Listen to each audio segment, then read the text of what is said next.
This week on Obtuse. Fuck!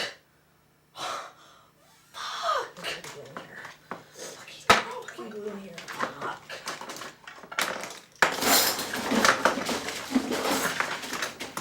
Fucking glue in here. Some tape. I have no glue. Anything but. God.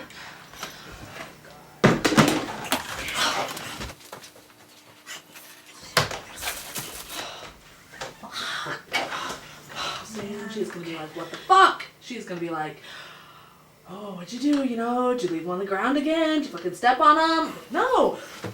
I didn't fucking step on them, they just fucking broke! God! I've got acrylic, water-based sealer glue. This is not strong enough. None of this fucking shit is strong enough. I gotta do something stronger. I've got to find super glue. I know we've got super glue. I know that we have rubber cement, and I know hot glue. We've got hot glue in this motherfucker somewhere. Why can't we find anything? God!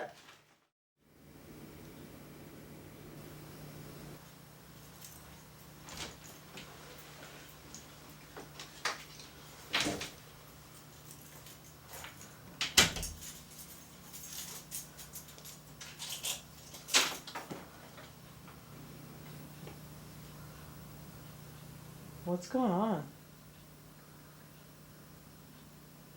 Nothing. I'm fine. I just had a little accident, but I just need to change my f-stop and I'll be cool. How are you going to do that? What is an f-stop?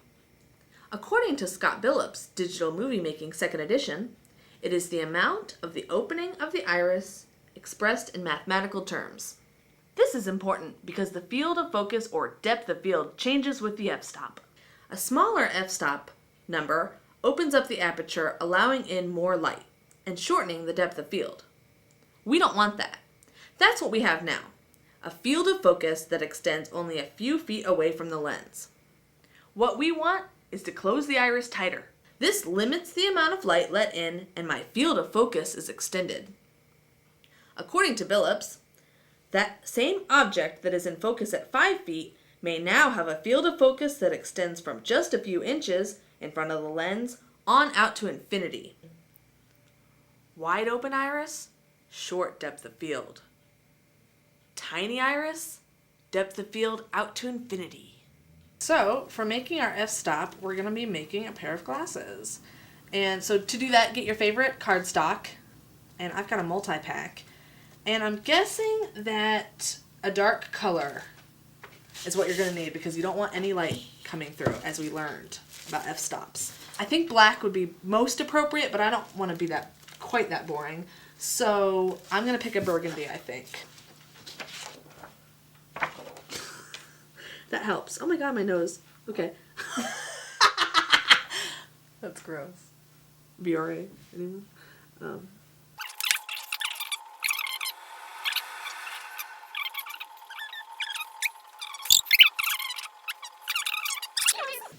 Are you gonna have to glue the arm on?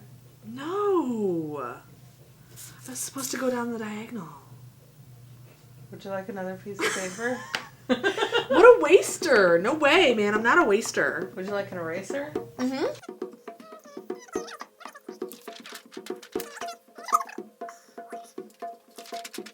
I'm definitely a mishap crafter. I mean, I never get anything right the first time. It's really a bummer. Okay, try to go down the middle.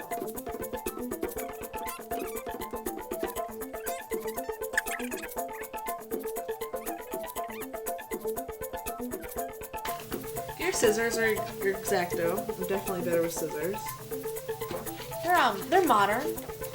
They're vintage inspired moderns, I think. It's a good way to describe them. These are gonna keep your arms from getting tired, blurring. You're gonna stop all the time. Okay, try on your glasses and see what you need to do here. They pretty much fit.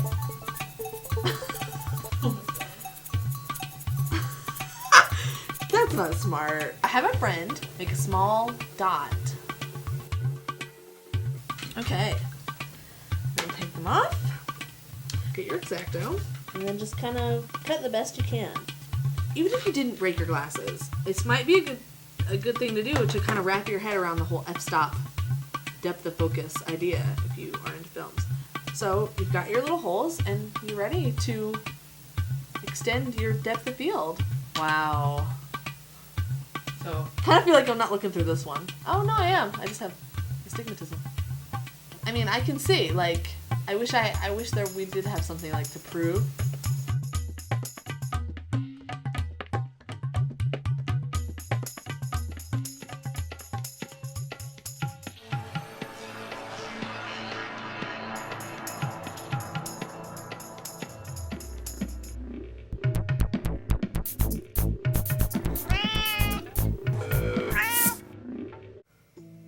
We don't want that. That's what we have now. A field of focus that only extends a few feet from the lens. What we want is to close the iris tighter. We want is to close the iris tighter. What we want is to close the iris tighter. This limits the amount of light let in, and my field of focus is extended. What we want is to close the iris tighter. can't do it. Okay, I can do it. Action.